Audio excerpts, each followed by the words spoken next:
Delaying aging, humanity's ambition since ancient times has failed.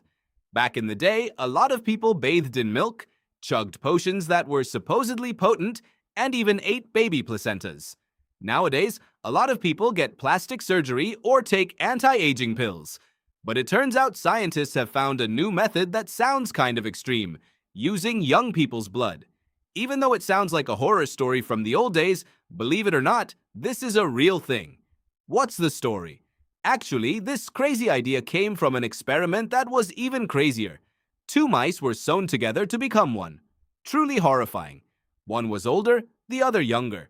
So this was done so their bloodstreams could merge. The result was that the older mouse showed signs of youthfulness.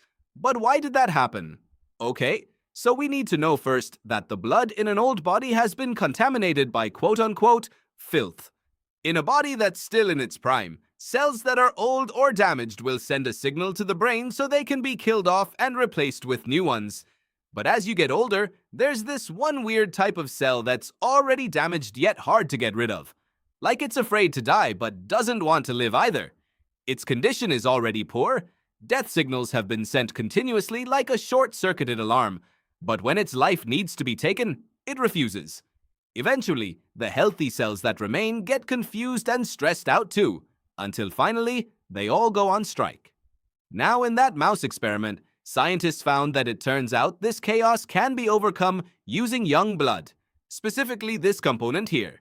Once the young blood enters, the proteins in it immediately approach the body cells that need fixing up and reorganizing.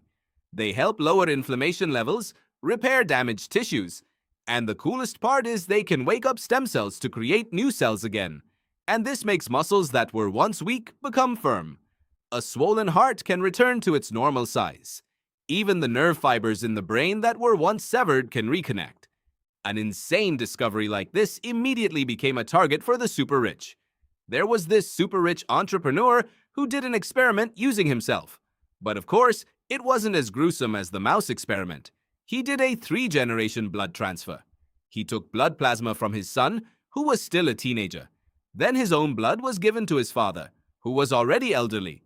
When the results were examined, his father's blood showed slight improvement, but researchers found no effect whatsoever on this dude. And actually, they also can't be 100% sure if the improvement in his father's blood was the result of the young plasma transferred, or just because his old plasma was removed. So yeah, although it's theoretically possible, to this day, research on blood transfers for humans for anti-aging purposes still lacks enough scientific evidence. Not only because the health risks are still unclear, but also because it's considered morally kind of unacceptable to harvest blood from young people and then transfer it to the elderly. Because just imagine if one day this could be done, who would become the donors? Would rich people buy their lifetimes from young people who have no other choice but to sell their blood to survive? But maybe in the middle of humanity's obsession with defying time, we forget one simple thing. It's precisely because life has its limits. Every second, minute, and hour has meaning. And maybe what we're actually afraid of isn't getting old, but being scared we don't have enough time to truly enjoy life. And as usual, thank you.